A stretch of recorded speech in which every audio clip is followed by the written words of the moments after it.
It's time for the Blue Blows Podcast with your hosts, Alonso and Juan, Alicia Del Valle, and the babyface gimmick in the sky, Roger.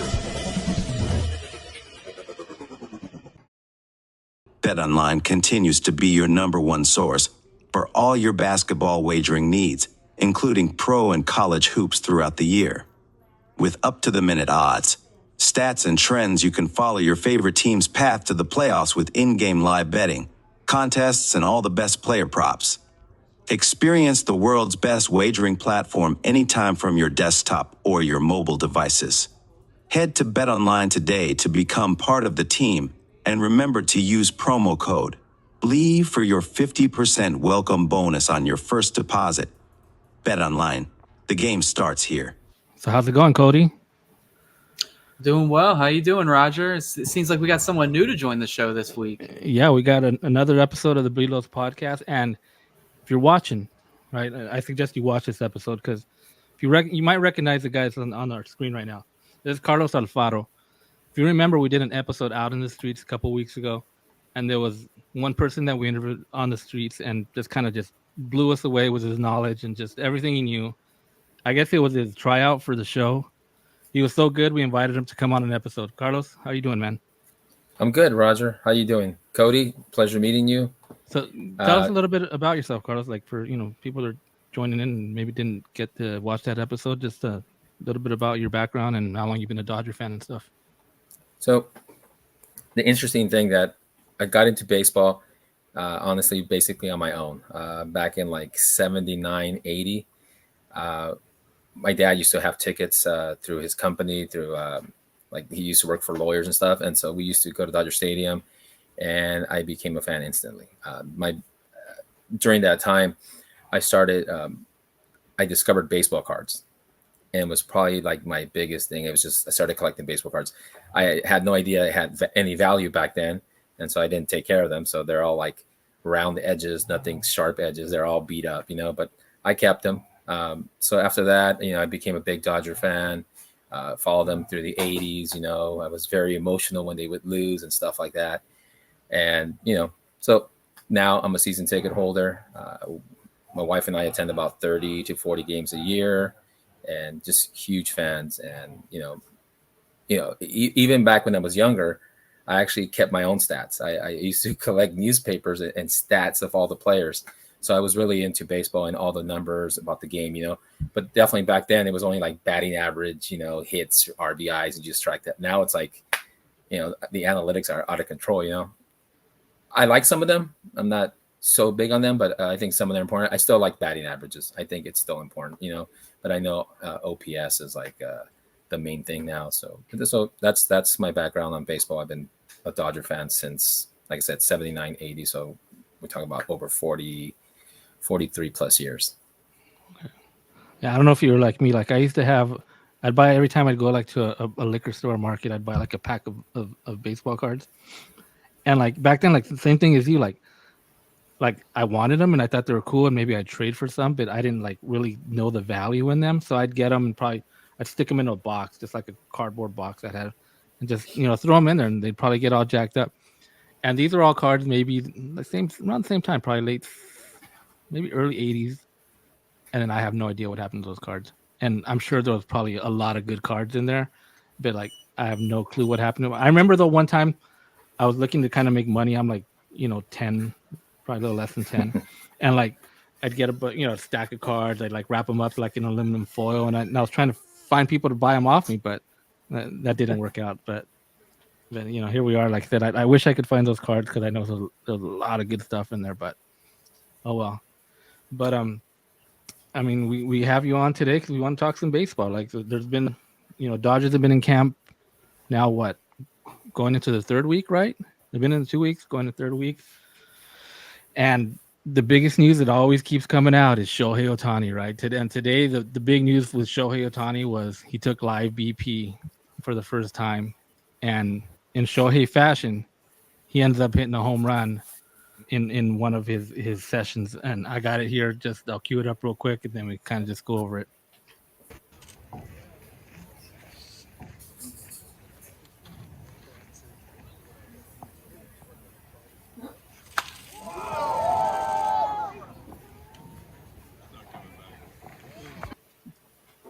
I mean, so you can hear. I mean, obviously, there's not that many people, there right now, but I mean, there is a good sized crowd, and you can hear the excitement when he hits that home run. I mean, Cody, I mean, is anything this guy's doing now surprising you? No, I mean, I feel like for someone that watches baseball as much as we all probably do, and the people that watch this so do, we know the type of player Ohtani is.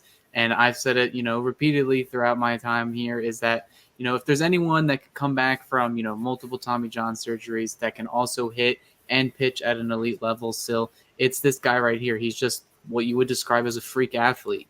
One of the biggest concerns, I had when we initially signed him was just the health, just because, it's really not common for guys to come back as fast as he is, even with the Tommy John surgery. Even Bryce Harper, who came back last year for the Phillies, he still had his up and downs throughout the entire 2023 campaign and didn't really come back into his own until the end of the season going into October. So I'm interested to see how Ohtani kind of goes through the trials and tribulations with the surgery, the rehab, getting joining a whole new team, all new coaches. It's a whole different thing for him. So, but I think it was really encouraging. Last week we saw, obviously the Dodgers posted all over their social media, Twitter, Instagram, Facebook, of him taking his first like batting practice, and it looked really good. He hit multiple home runs. All the beat reporters were going crazy about it.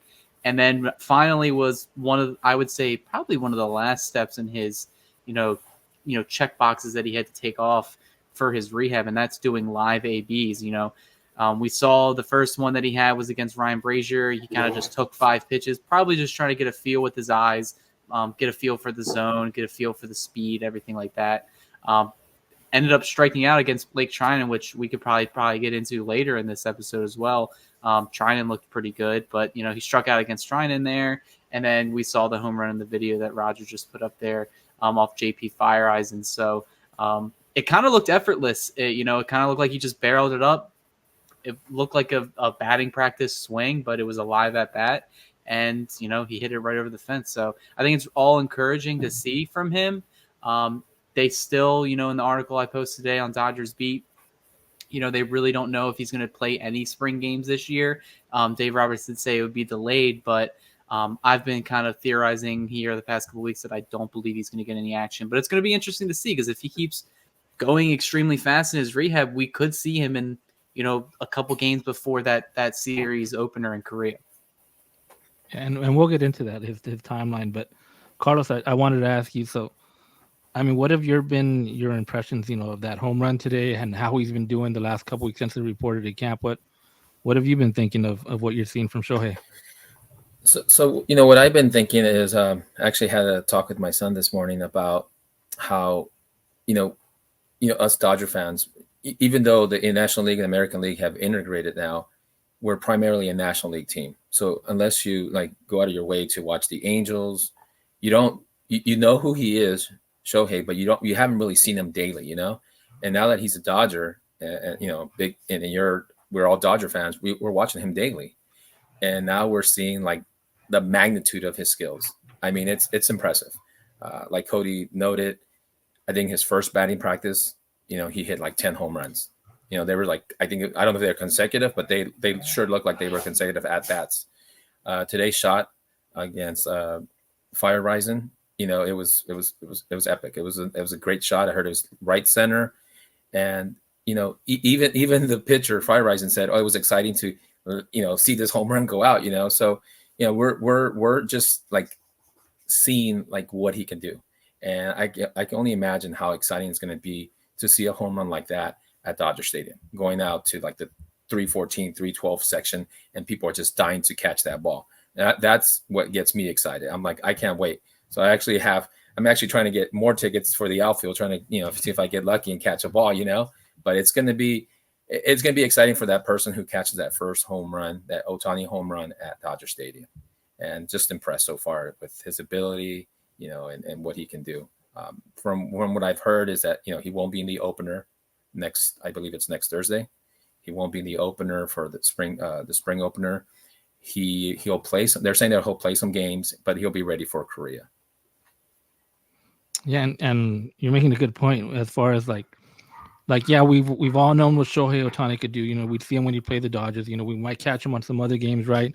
But now we're seeing him every day. Like you're saying, like we're seeing everything that he does, right? Especially at a Dodgers camp, where we're following that every single thing. So we're seeing all his ABs, all his just whatever he's doing, and I think it's bringing so much excitement now to this, to just watching that. Like every time, like every morning, I'm checking Twitter. I'm like, oh, what's Shohei doing today? Right? Is he taking live ABs? Is he gonna just kind of just take regular batting practice? So it is, there's a lot of excitement with Shohei, and like you said, once the season starts and that first home run at Dodger Stadium, I mean, it's going to be pretty epic. And I mean, whoever catches that ball too, I mean, I'd probably hold on to that ball for a bit because I'm sure that ball is going to have a lot of value.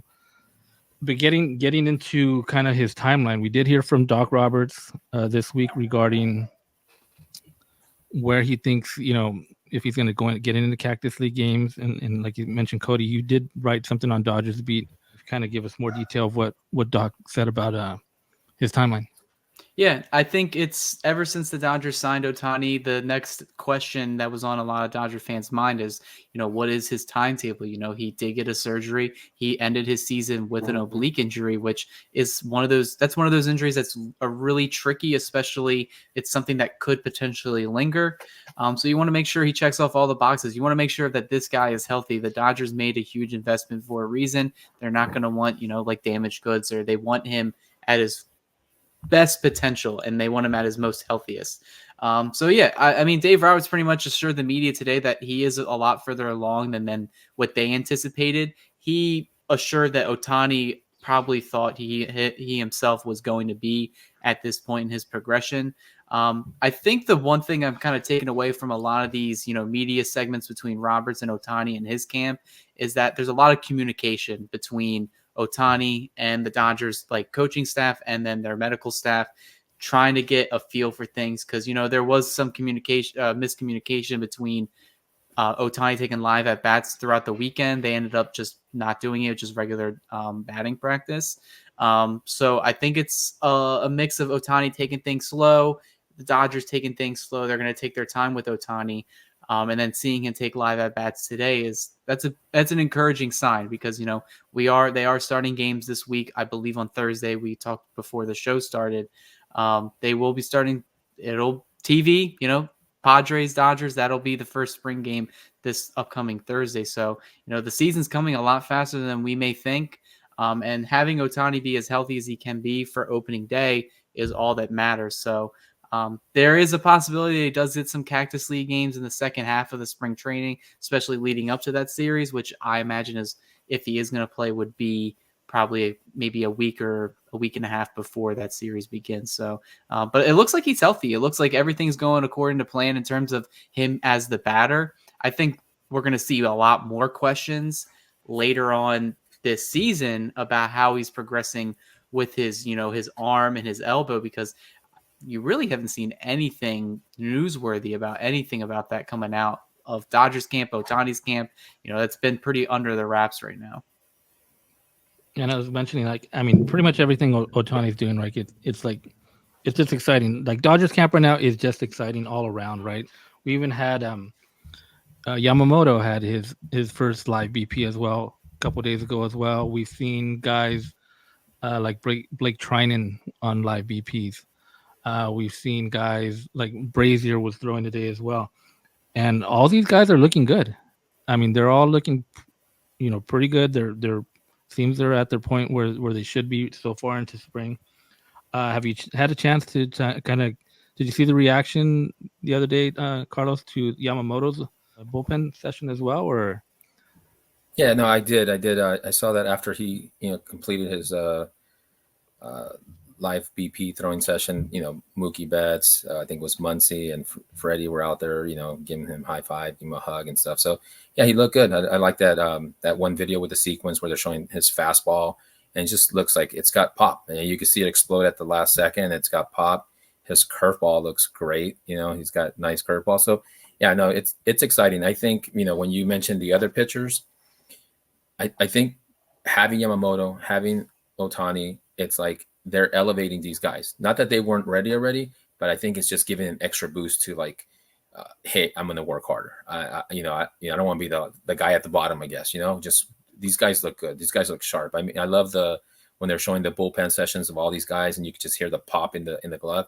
These guys are working hard and it's showing through the whole, the bullpen guys.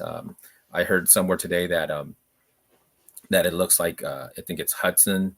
Who else is it? Hold on. Let me see. Hudson, Treinen, and Fireheisen. They look like they're going to be on the active roster by the time they get to the Korea series. Yeah, I mean that Yamamoto. I mean, he was going up against like Betts and Freeman, and Freeman was saying like he looked incredible. I mean, just what he was seeing from him, his pitch sequencing. What were your thoughts on that, Cody? What did you take away from his first live BP, and from some of the other guys that we're seeing, like Treinen going out there, and today he looked really good as well. Yeah, I'm going to agree with Carlos. I really like the Dodgers video of the pitch sequencing. It looked like his fastball was like, just because of the way his pitching mechanics are, it looks like, he covers the ball extremely well and then it just comes after you right away. So even if his fastball isn't like, if it's like 94, 95, the fact that it's like you're not getting the visual with your eyes makes it seem like it's almost 100 miles per hour, which is it's big in Major League Baseball. I think my biggest surprise about that was just a break on his curveball. One of the pitches frames that they had, this thing pretty much dropped from 12 to 6 all the way down. Had some great break. Dodgers definitely did the research on this guy. I'm pretty sure we're all in agreement that most of his stuff will translate from Japan to the MLB. There probably will be still a learning curve, and I've kind of alluded to that. Maybe his first couple starts, especially in the first month or two of the season, he may be a little bit up and down as he works through, transitioning from Japan to the MLB. But there is also just the possibility that he just dominates right from the get-go, just because no MLB hitters are used to seeing what he has. So I'm extremely excited to see what Yamamoto brings to the table. But my guy that I've kind of been high on, and I'm so glad that the Dodgers traded for him, and it's just a guy that I thought made sense when his name was available on the trade market. That's Tyler Glasnow. This guy, he has suffered a lot of injuries throughout his career, but being here on the East Coast, I'm friends with a couple Pirates fans. They loved him when he was in Pittsburgh, and then I know a couple Rays fans as well. And he was a pretty much big piece of those Rays teams that have made the playoffs the past couple of years. And I think now at the age he's at, the team he's on, he's pretty much in the best hands that he could be in his entire career. And it seems like he's the healthiest that he's ever been in his entire career. And they were saying that he was pumping 97 miles per hour this early in spring, which just sounds electric. And the Dodgers gave this guy an extension. They have a multi-year commitment for this guy. And it's really something that Dodgers, I believe, have lacked the past couple of years. And that's just, a true ace. Like, obviously we had Kershaw, we've missed Buehler the past couple of years, but there really hasn't been that frontline guy that we know we can depend on, not just 1 year, but for multiple years. We've had some guys come and go throughout the years in Dodgers blue, like Max Scherzer and other names. But I think it's good now that we have a solid foundation between Glasnow and Yamamoto, which in my opinion, it seems like that's going to be the 1-2 in the Korea series, no matter how you put it. And we already know Dave Roberts mentioned Yamamoto's name. He will be pitching one of those games. Yeah, you're seeing Glasnow kind of escape my thought right now as well, just because there's so much stuff that's going on, right? Like we mentioned, Ohtani and Yamamoto, and then you have Treinen pitching really good, and then just all these things that we're seeing right now, all these moving parts. I forgot about Tyler Glasnow. I mean, like you mentioned, he was almost throwing 100. I mean, I know you've picked him to be your Cy Young this season, right, Cody? I definitely think he will. I mean, I'm looking forward to seeing what Glasnow is going to bring. Carlos, what did you think of that deal when they picked up Glasnow, and so far, what you're seeing so far in the spring? Yeah, to Cody's point, I think that the Dodgers lacked a number one. Kershaw, he's still a great pitcher, but he's lost some speed. I mean, he's reinvented himself, which is great. He's done a great job doing that. But a true number one, Miller's young, and so we haven't had one. So I almost feel like we have two number ones, honestly. Whoever wants to take the lead, I'm sure it's a team sport. Sure, I'm sure they won't take it personal.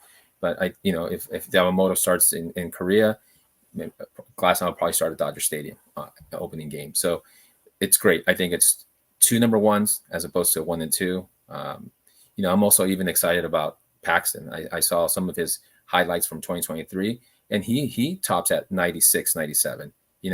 I know that he had some like knee injuries or knee problems at the second half of the season, so it reflected in his stats. But hopefully that's taken care of. So he's and that's your number 5. I mean, it's exciting to get the season started, and like the first series against the Cardinals was a 4-game series, and we're going to have Glasnow, Yamamoto, probably Miller, and Paxton. It could be a sweep the first series, so that gets me excited. Just seeing that the Glasnow, trade was fantastic. The extension was even better, and they believe in him, and they're going to have to learn how to manage these guys' injuries. All these guys do come with injuries, but we know historically Dodgers training staff and the Dodgers pitching staff has notoriously been one of the best out there. So I think they'll learn how to manage that and how to keep them healthy. And how I don't know if you guys read about this whole thing about the Phantom IL thing that came out, this whole controversial thing. So not saying that Dodgers should use that, but you know that teams do it, like, oh, you're not doing that well, go to the IL, take some time off, and rehab or whatever it is, So I mean, not saying they should do that, but that's something that I know that they'll figure down the line. I know the Dodgers are not too big on the 6-man rotation, saying that that's more of a hindrance than an advantage. So that's another, I kind of like it, but I'm not a pitcher. I don't know, their routine is like so strict. They're so used to 5 days, and they're going to pitch on the 5th day. But so we'll see. We'll see what happens. It's just kind of it's like a whole new team, honestly. It's like and like I said, I'm super excited to see these guys go out there and just play. And it is coming quickly. But not quick enough. I want opening day tomorrow. Yeah, I mean, to your point though, too. Yeah, I mean, there's been a kind of like, okay, we know the history with Glasnow, right? And we know we're hoping everything is good. I mean, he looks really great, right? He looks really good. So we're hoping that's all behind him. Another guy kind of in the same spot as Glasnow is Walker Buehler, and we're kind of hearing he's going to be pushed back a little bit. He's not going to be starting on time. I think he did mention he'd like to get into a couple Cactus League games, but we're probably not going to see that, right? Maybe it might be a couple weeks, a month that Walker Buehler is behind, but we'll see. Is there anything you've been hearing on Walker Buehler and why this delay with Walker Buehler right now, Cody? Yeah, so I mean, it's kind of been the assumption, it's a little confusing to a lot of Dodger fans just because we remember last year in September, he was planning to come back, and he made a rehab start. He looked good in that 1 inning that he pitched, and then you just didn't hear anything after. And then once they got back to the homestand, they said, yeah, we're just going to shut it down and we'll pick things up next year. We don't want to risk anything. I thought that was smart at the time because, the Dodgers, Walker Buehler is coming off his second Tommy John surgery, whether it's a revision or something, whatever you want to call it. They still had to do some type of surgery in his arm. And it's statistically on other pitchers that have gotten the surgery multiple times, doesn't bode well for them. There's only a couple names that I can think off the top of my head. Number one guy is Nathan Eovaldi. That's probably the only guy that's still playing currently at a high level that has came back from multiple Tommy John surgeries. Buehler and the Dodgers, they have the luxury to delay his start, which is what they decided to do. When he is going to come, Dave Roberts wouldn't really put I forget how he put it today, a firm timetable for his return, which makes sense. I would say I would compare it similar to what Bobby Miller went through last year. Last year in spring, Bobby Miller didn't see any action. Dodgers shut him down because he had some shoulder issues, and he ended up not making any appearances in the Cactus League, and then ended up making his MLB debut sometime in late May. I believe he made his debut.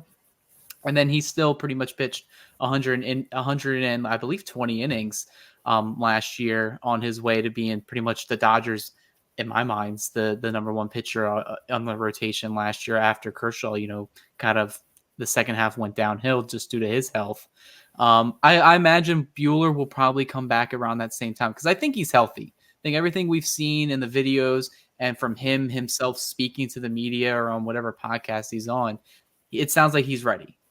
There may be a few ticks off his fastball, but I think one of the things that was really interesting was an LA Times article that Dylan Hernandez wrote, basically saying how Walker Buehler kind of had to like transition his body. You know, he had to gain a little bit of extra weight to put some muscle on his arm because it was just too much of a violent motion that would, you know, not bode well for his career. So I think there was something that he gained, went from like 185 pounds to 208 pounds here in spring training. And you can kind of see that looks a little more, you know, jersey's looking a little tighter. But, you know, I think that that's good for him because, you know, he is reaching his 30s. He does have to adapt his body if he wants to continue to stay in the league. And if that means, you know, losing a few ticks off his fastball, I mean, so be it. You know, you can still find other ways to get people out. But the best thing for him, though, is that the Dodgers don't need him to be that ace that they needed him to be last year or the year before. They really just need him to slot in as the third or fourth starter, and they'll be fine come October. And that's the whole thing that they're doing this delayed start for. Maybe he is ready to start the season in April and May, but wouldn't you rather have Walker Buehler at his, you know, fully loaded in October, which is when we desperately need him? I would say every Dodger fan agrees to that.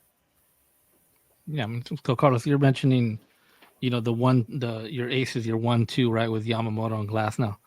I mean, Walker Buehler is an ace, right? When he's healthy, he's an ace in this game as well, right? And then you have an emerging ace in Bobby Miller. So you got 4 aces right there. How does that make you feel, Carlos? You got 4 aces. No, it's definitely, like I said, I repeat myself. It's exciting. It's exciting to know that the starting pitching, the rotation is stacked. You know, you got literally 4 number ones, you know. You know what Cody brings to mind, what he was saying about Dodger fans? I totally agree. It's like, it was kind of weird how he did, you know, he had a rehab last year and he was thinking about coming for the playoffs, and then they shut that down. But then he comes this year and he might not even pitch in the Cactus League any games, according to what I read. And you know, it's his timetable is uncertain. What I will say is, since a lot of these guys are coming from injuries, you know, Kershaw's coming back from injury, I think it's more of like, how do we limit these guys, their innings, to get them to, when we get to the playoffs, they're fully ready to go. So I think it makes sense what they're doing. Like, don't play Buehler right now, you know, kind of ease up, you know, take it easy on the innings pitched, and then get to, like, I would say, it's almost this crazy theory I have, right? The Dodgers have been doing bad for the last 2 years in the wild card, right? I'm like, okay, maybe the Dodgers should be a wild card team. Maybe they should do bad the first month, and then after the first month in May, start playing really hard, and then they'll roll into the playoffs at the wild card and continue playing. That's like a hypothetical, you know. But my thing is, like, with the players right now, with the pitching, yeah, start them later. You know, start him in. I think Kershaw comes back in the middle of the year, so he's going to only pitch half a season and then go into the playoffs. I believe that Buehler's not going to be as. I think he's going to pitch a little more, but they're going to do something like that where they're going to hold him back a little bit. And I think that's a strategy what they're doing. You know, and I'm okay with it. I think that's fine. I mean, you still got the young guys. You got Grove, or you got Stone that can slide into the 4th and 5th spot for the first month and a half or so. So, you know, it's like I said, it's a good problem to have, that you have these many starting pitchers and you got these young guns that can hold down the fort until these guys come back and they're fully, like, ready to go through the end of the season and through the playoffs. Yeah, like Cody was saying, like, I mean, if you got a healthy Buehler going into October, right, and then if you get Kershaw back, you know, sometime in, you know, August, maybe even September, right, you get him rolling into September. I mean, they're going to be, you know, hopefully in a lot better spot, right, than they were. I remember when we came October time, we're like, well, who's going to pitch? Is it like they didn't know who they had, a number 1, number 2? So, you know, everything totally flipped, you know, going into, hopefully, you know, this year in the postseason, we should see all these guys are just going right into October. That's, you know, that's the hope, and we hope to see that once October rolls around. I want to kind of. And me, I have one more thing. Anything's better than Lance Lynn pitching in October. Yeah, can't agree more. Those Lance Lynn home runs, and I think he just gave up another one actually right now. So we'll see what happens come October. Opening series, Lance Lynn against Ohtani. See what happens. I didn't I even think think it's about first home that. I run. forgot Like about 2 that. home runs. Yeah, exactly. Yeah. No, I thought about it. I'm like, okay, yeah, it'll be the home run. We'll be talking about that. Speaking of the opening, I did real quick. I did see something on one of Cody's other favorite topics is the uniform. Something about the their Oh, the alternates aren't going to be Cardinals. ready, right? The Yeah. alternate uniforms, so they might just be in their road grays, right? They might not have the baby blues that they usually wear. Yeah, usually they wear, because I think that opening series takes place on like, I think it's like what, like Thursday, Friday, and like into Sunday or something like that. Usually the Right. Sunday is the Cardinal Blues, which is one of my favorite jerseys around the league. You know, I'm a love them baby blue jerseys. So I'm hoping the Dodgers bring something similar to the table this year. But yeah, it looks like Nike's just not going to have them ready, which I don't know how. I mean, you have pretty much a whole year to prepare for. And if you've watched the show recently, and if you've read any of my articles about the entire Nike and Fanatics and every changes that they've made, I would say it's pretty much universally hated by almost everybody. Even the players are starting to mount their frustration. I saw an article today where it was basically Fernando Tatis, who was sponsored by Nike, was pretty much saying, these don't fit. We have a problem. And now you're having manufacturing issues, not getting the Cardinals jerseys that they wear on Sunday ready. Like, come on, guys. This is the major leagues. This is Major League Baseball. Get your stuff together. At least, obviously, if they're not ready to be purchased by like fans, that's fine. But like to not have it ready for the 40-man or the 26-man roster just really doesn't make sense to me. But I digress. Have you been, checking that out, Carlos? You kind of kept going on with what's going on with the whole uniform thing and the names and everything. Have you been following that? You know what? I watched you guys the podcast you guys did on the jerseys last time, and I don't know if it was I forget which guy was it, but you know what? I'm not a jersey guy, so I don't collect jerseys. So I don't, it doesn't bother me. I'm not going to buy a jersey anyways. But I did look at something where the button was and where the letter splits the letter. It was kind of awkward, I thought. Like the patch with the Guggenheim logo. I mean, I think it looks good in the blue one. I don't know about the white one, but you know what? It's all about, it's a business. It's all about sponsoring. Whatever company, and it's not as bad as like other teams who have like these horrible logos. The one that stands out the most to me that I think looks awful is the Braves. I think the Braves have like a cement company or something like that. Cody, correct me if I'm wrong. Like bright yellow on their navy, it's really on ugly, their navy jersey. Yeah. So the first time I saw that, I was like, wow, that's So we should be thankful that we don't have that issue with the Dodgers. At least the logo looks decent. Doesn't like, it's not like an orange logo on a white jersey, So, but yeah, I think I'm glad that I'm not a jersey guy. Yeah, I mean there was some bad ones. I remember the Mets, they had like a really huge one and the text was like really small, like just in the middle. And like, why can't they just kind of tone it down a bit and kind of just make it a little bit more centered? I mean, I know that the Padres one's kind of the Motorola one's kind of looks kind of ugly as well, but yeah. I mean, I'm not a fan of those patches at all, but like a lot of people have mentioned, it's Guggenheim. It they are kind of just promoting what they're doing and what they've done, so if it's got to be a patch, right? It's like, okay, we can deal with that one. But I want to switch gears a little bit real quick before we end to one of Cody's another favorite segment is crapping on the Angels. I don't know if you guys heard anything today about Anthony Rendon and Mike Trout. They both showed up to camp and they went and spoke to him. And Mike, and not Mike Trout, but Anthony Rendon, he's already had a pretty bad offseason with some of the things that he's been saying. And I bring him up too because I know a couple years ago when he was a free agent, a lot of people wanted Anthony Rendon, right? He came off a World Series championship with the Nationals and thought, hey, that'd be a good guy to get.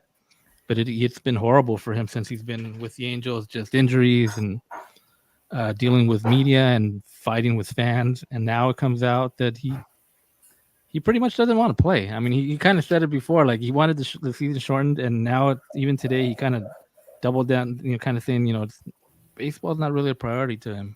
I mean, you think there's anything else worse that Anthony Rendon can keep on doing, Cody? I mean, yeah, I think all he has to do is just keep talking to the media, and it's just going to keep getting worse and worse. I don't think there's much to save face for Rendon. Even if he starts playing like a full season, I think pretty much the damage has been done.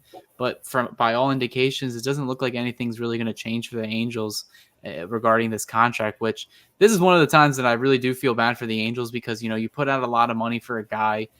I'm here on the East Coast. I'm really close to DC. So like I grew up watching some of these national teams. And Anthony Rendon was a huge piece, that was a part of those teams. Ended up winning a World Series with them. And then he takes the free agent market, and then he gets one of the bigger contracts for a third baseman. And he was heavily linked to the Dodgers. There was a lot of Dodger fans, especially after that postseason, and the way it ended against the Nationals. They were like, look, we need a guy that's a game changer. And Anthony Rendon, by all accounts, looked to be that guy. But, there were some reports, even when he was in Washington, that he just wasn't the best clubhouse guy, or especially talking to the media, it was something that he really disliked. And Jonathan Papelbon's kind of been coming out recently saying this guy's been hating baseball pretty much since 2014. Like it's always been like second fiddle to him, which some of the comments I do agree with to a T, where he says it is his job. It is his job. That is his career. He's going there to work essentially what we all do in our everyday lives. This is his 9 to 5. It's just that his 9 to 5 is a lot of people's dreams. Like a lot of people that either watch baseball or play baseball, they always aspire to get to the best that you could be. And that's what Anthony Rendon ended up doing. He had the skill set to become a very good baseball player. And I still think that player's in there, but I just think the amount of injuries and, kind of the way the Angels have been playing the past couple of years, he's probably just burnt out at this point. And it's kind of weird to see Anthony Rendon have this sentiment, and then Mike Trout get asked pretty much similar comments and saying, "Hey, like, what do you think about the season? Like, do you want to leave the Angels? Do you what do you want to do?" And he's pretty much saying the complete opposite. He's like, "No, I want to stay here. I want to win a championship here. I want to make the playoffs again. Like the Angels, they are my home, and I just want to be the best ball player I can be." And then you get the complete 180 with Anthony Rendon's comments, which I'm very interested to see how, after this interview, how his teammates kind of perceive him moving forward. Because usually you look at these veteran guys to be team leaders, to be clubhouse guys, to aspire the team to get to the postseason, which maybe this is a big reason why, Ohtani left. Maybe this is a big reason why the Angels haven't made the postseason since 2014, and it's probably the reason that Mike Trout's going to go down as, a no doubt Hall of Famer, but more than likely only going to make the playoffs one time in his career because he doesn't have much time left. He did sign that extension, but the Angels are just in a tough spot right now. And just these Rendon comments, every time I read it, kind of just want to mute Rendon in my Twitter feed just so I can stop seeing stuff, because it just makes me more and more mad when I see, either athletes or celebrities at where they are in their life, and then they kind of like shit on it a little bit. So, yeah, it's very interesting to see where the Angels go from here, and kind of where Rendon goes from here too, because I think he has like 3 years left. I wouldn't be crazy say if he has another injury-riddled season, if the Angels just try to release him or just try to trade him and like eat most of the salary just to get him off the club, just to get him off the roster. Yeah, and you mentioned Trout. Like, I've always liked Trout. I mean, I thought Trout's been obviously one of the best players in the game, right? And when the Angels had Trout and Ohtani, right, and Dodgers are playing them, those are the dudes you're always like, okay, don't pitch these guys, kind of stay away from these guys, right? Because those are the guys that you knew were always going to hurt you, right? Trout or Ohtani. And it's unfortunate for Trout, right? Like we said, he's been one of the best players in the game, and I know he's been injured the last couple seasons. I respect that he's loyal to that team, but I think it goes both ways, right? I mean, you'd expect that from ownership as well. They need to be loyal back to him. And I know, yeah, they did put some players there, Ohtani, right? Him and Ohtani, but they didn't build anything else around them. Their case has always been like the pitching. And so they didn't, fulfill that loyalty, I think, back to Mike Trout as well. And, we've mentioned this, it sucks to see him there, but that's what he wants, right? That's what he wants to be there. So you gotta just, let it be, right? And I mean, what do you think, Carlos? What do you feel for Mike Trout, watching him after all, over all these years? What are your thoughts on Trout? Well, let me begin with my thoughts on the Angels. I mean, what a mess! What a like a disaster right now for that organization. The owner wants to sell the team.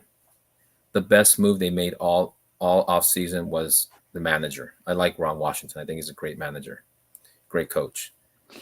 But what else have they done? And it's like, Mike Trout, probably going to go one of this generation's best player. He says the easy. I think he said something about the getting traded is the easy way out, and he says, "No, I'm going to stay." So, what are they? What can I do for him? I mean, if you were willing to spend $600 million to keep Ohtani or somewhere in that ballpark, why don't you use that money and go get Montgomery or Snell, one or the other, and get Chapman or Bellinger, and get two superstars, add that to the team. That'll change. That should make the team better. But it'll get the fans excited again to come to the stadium for a reason. How many fans are so disappointed they didn't get Ohtani and he left to the Dodgers, like the worst team they could leave to, So that's my opinion about Mike Trout. Rendon, I mean, I'm sure that I was probably one of those people that when he won the World Series, I probably said, hey, bring him to the Dodgers.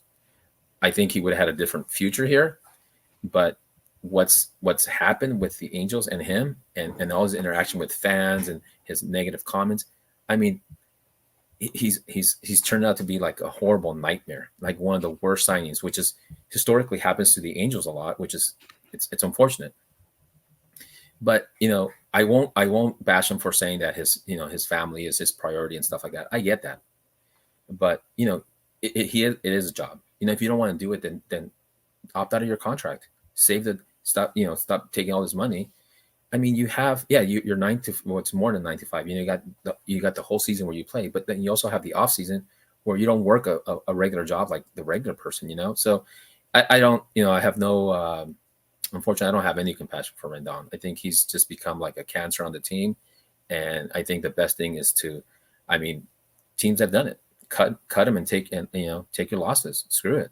Go get Chapman. Go get Bellinger. Go get those two guys and a pitcher, and I'm sure it'll be better. It'll be better. Maybe not. I mean, financially, they'll probably break even. I don't know. Who knows? They should do better if they picked up some of those three guys. Yeah, I mean, it's unfortunate too that Artie Moreno's become one of those owners that just doesn't seem like he wants to do anything for the team. We dealt with that with Frank McCourt, right? So it's kind of a similar situation, and for the Angels.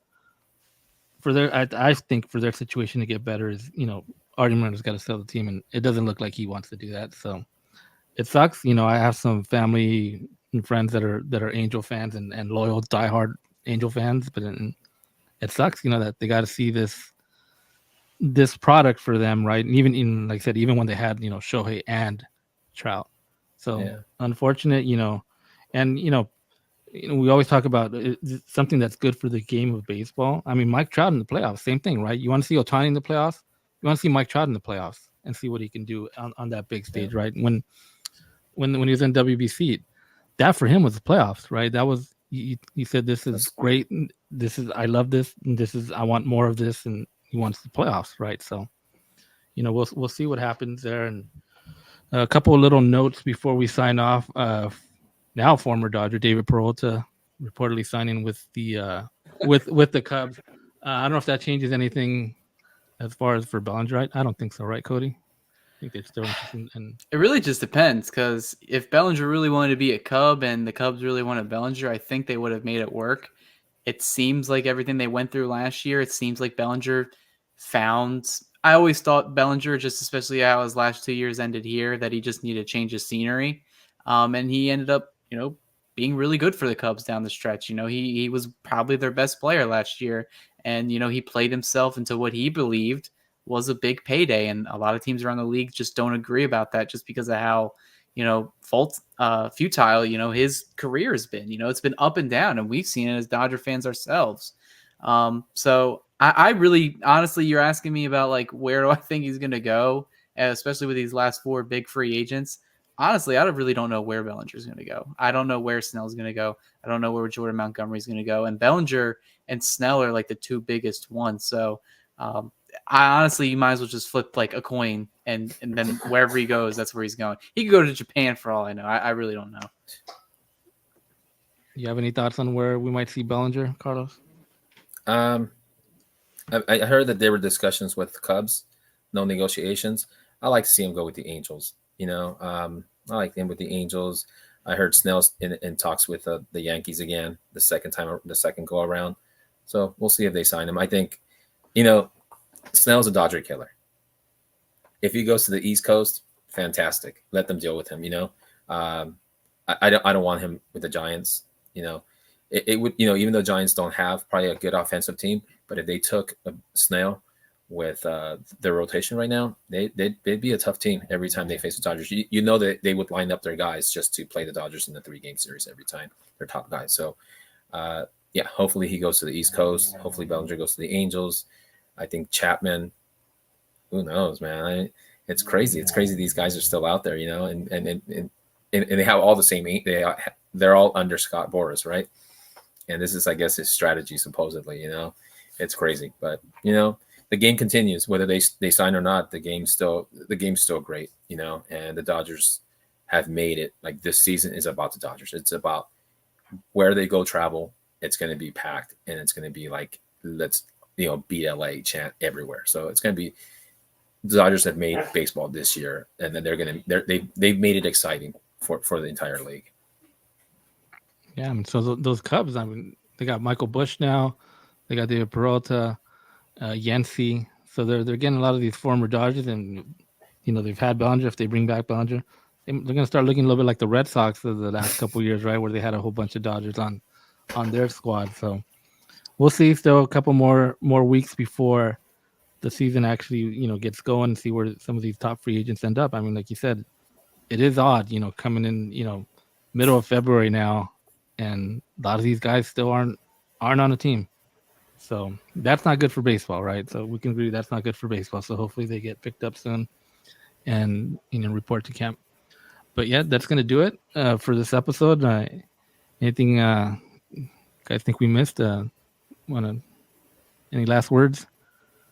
No, I think we pretty much covered everything so far this week. Obviously, we'll have a couple more alive this week, and then maybe another episode. So just be sure to subscribe and then have the notifications turned on. That way you guys can always be up to date with everything that we have posted here. Yeah, so I want to thank you, Carlos, for coming out and filling in today, just talking some baseball, and hopefully we could do it again. You got it, man. It's my pleasure.